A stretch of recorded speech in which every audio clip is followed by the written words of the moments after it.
Good afternoon and welcome to the Midday News. Here's what we have in the bulletin. Another house destroyed by fire in central Kingston. Jamaica's road fatalities surpassed the 300 mark. And later in sports, Sunshine Girls move up to number 3 in the world following their performances in the Commonwealth Games in Birmingham, England. Hello, I'm Javon Keys and here are the details. 3 persons are now homeless after their dwelling was gutted by fire in central Kingston this morning. As we hear in this report from Cody and Barrett, there are conflicting reports from police and residents about the cause of the fire. Another house in central Kingston destroyed by fire. Last week, 5 houses were firebombed. This morning around 2 a.m., another house went up in flames. The occupants who were inside sleeping recounted how they barely escaped with their lives. So we couldn't go through the front gate, the front door, because the whole yard was on fire, because the other side was blazing. So you can't open the front door. So the only option was there for us to come through the backyard and lick off this zinc fence. So I was kicking it, and my mother was there, and I was kicking it. I couldn't get out, so I started screaming. And by the time my grandfather came out, and he dragged off the zinc fence, and that's why I escaped. We couldn't get up on the water for sure. Because they eat, we have to just run to the gate and call my daughter. Make them come out of the house. We brought them fence and make them come out. When I stand up out here, so after I come through the wall, I come out here, so I hear shots, fire, so everybody start to run, so by running, I just spread out. This building housed 12 persons, but at the time of the fire, only 3 persons were home. It's understood that others fled out of fear that they would be targeted next. Despite those concerns, there are again conflicting reports about the cause of the fire. There is no indication yet that it was firebomb from our early things. We're open because of it being so early that anything could have caused the fire. But as yet, we have not yet detected any malice. But the community members have a different view based on what they say that they heard and what they smelled as gasoline. Regardless of whatever the reason is, between the housing structure, between the community violence, people are being traumatized almost daily. When our news team arrived, we observed just 2 police officers. Now, the lack of security presence in the area is another issue that Imani Duncan Price touched on. The police need resources. They were under pressure last night, not just here, but also in Southside and in Tel Aviv, where there's a buckle war going on. They were under pressure. So you need to give the police resources. The reason I've been calling for ZOSO to extend it from Tel Aviv to South to up to Spoilers is because we allow for people to have more police and security, JDF, on the road themselves. A person wouldn't come and do any little thing. Persons will feel more safe.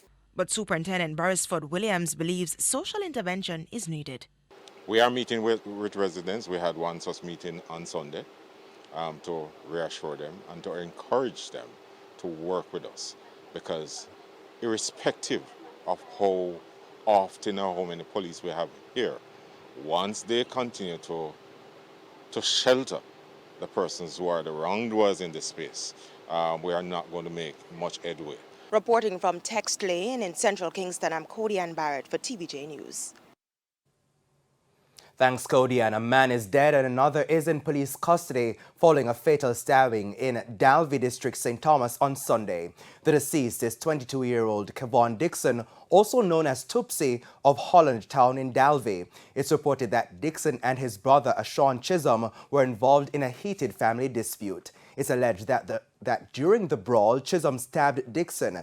Dixon was later pronounced dead at hospital. Now, TVJ News understands that Chisholm turned himself into the Golden Grove police yesterday. Investigations are ongoing.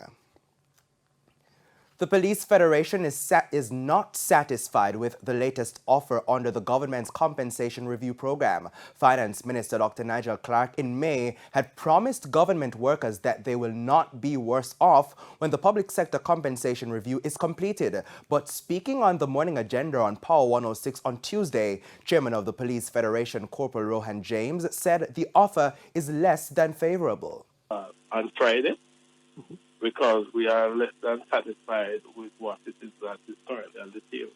How much are you expecting to get from the government? The fact of the matter, Sanjay, we expect reasonableness in all of this. As for overtime for the Federation members, Corporal James says an appeal was filed following the court ruling earlier this year. He says the Federation is now awaiting a date for when the matter will be heard. In the meantime, a woman was left hospitalized in critical condition following a car accident along Allen Avenue in Port Antonio, Portland last night. Reports are that a Suzuki Grand Vitara was traveling along Allen Avenue when the driver lost control of the vehicle and hit a woman before slamming into a section of the in-town hotel. A man is also nursing minor injuries as a result of the accident. So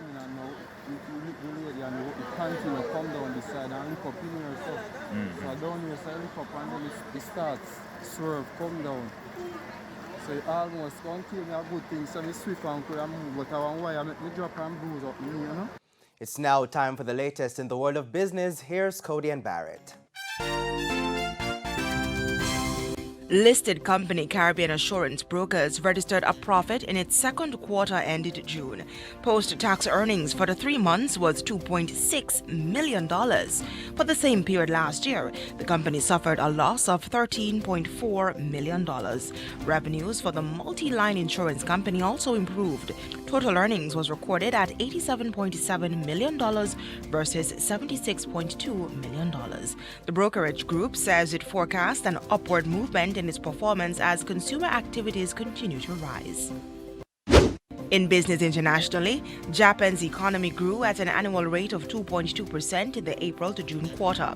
The government said on Monday that as consumer spending rebounded with the gradual lifting of pandemic precautions. After keeping its borders closed to most travelers throughout the pandemic, Japan has slowly begun reopening to tourism. Meanwhile, business has returned more or less to normal after various voluntary restrictions were eased. That means families are venturing out and spending more even as coronavirus infection rates have soared with the spread of the Omicron variant of COVID-19. With the Business Minute, I'm Cody Ann Barrett. A detailed report on the extent of damage suffered by farmers from pollution in the Rio Cobre should be provided to the Ministry of Agriculture by next week. The report is being put together by the Jamaica Agricultural Society, JAS. It's estimated that farmers may have suffered approximately $30 million in losses arising from the release of harmful contaminants from Wendalco's bauxite refinery in Yorton.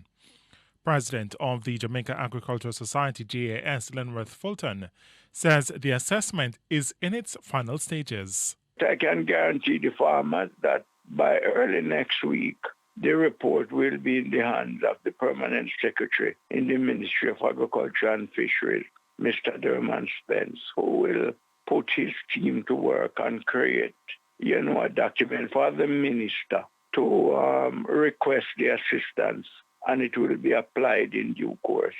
Mr. Fulton says the entity is trying to locate some farmers to finalize their claims. It is kind of difficult to contact all the farmers because some of them do work there, but some of them do other things while they have their workers who keep the operation going. And we are trying now to get to all of them to have contact numbers for them and so on. In the meantime, he says there's need for a third party to develop a valuation standard to be used to quantify damage to crops whenever disasters occur. He says this is necessary to allow for transparency. What I know is hard to find is a document which detail the sort of assessment that you would put on trees, permanent crops, and various stages of development, and how you value even livestock. A bull, for example, can be valued for its meat value, but there is a different evaluation that you'll have to do for its pedigree. And so I really think we need to straighten out this aspect. And I think that responsibility could be vested with JACRA, since JACRA is in the business of quality control. So we need an agency to develop these standards that the RAD and the Forge could use them. Shane Masters, TVJ News. It's now time for top regional and international stories. Here's Sandy Williams. In the region, General Secretary of the Antigua and Barbuda Workers Union, David Messiah, says he will continue seeking a meeting with Cleveland Seaforth, the court-appointed administrator for the cash-strapped regional airline Liat 1974 Limited.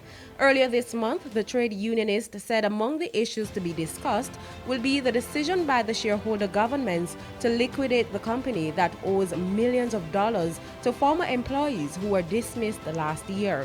Messiah says while the union is not seeking any confrontation with the court-appointed liquidator, it would continue to press for a meeting. On the international scene, a monkeypox case in France appears to have spread from humans to a dog. According to a case published in the Lancet Medical Journal, 2 men who lived in the same household contracted the virus.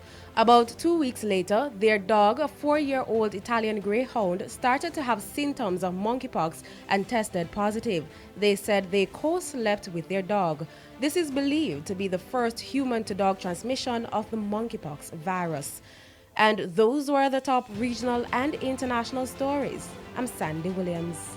That's all the time we have for the Midday News package. On behalf of the news, sports and production teams, thank you so much for joining us. News next at 7 p.m. I'm Javon Keys. Good afternoon.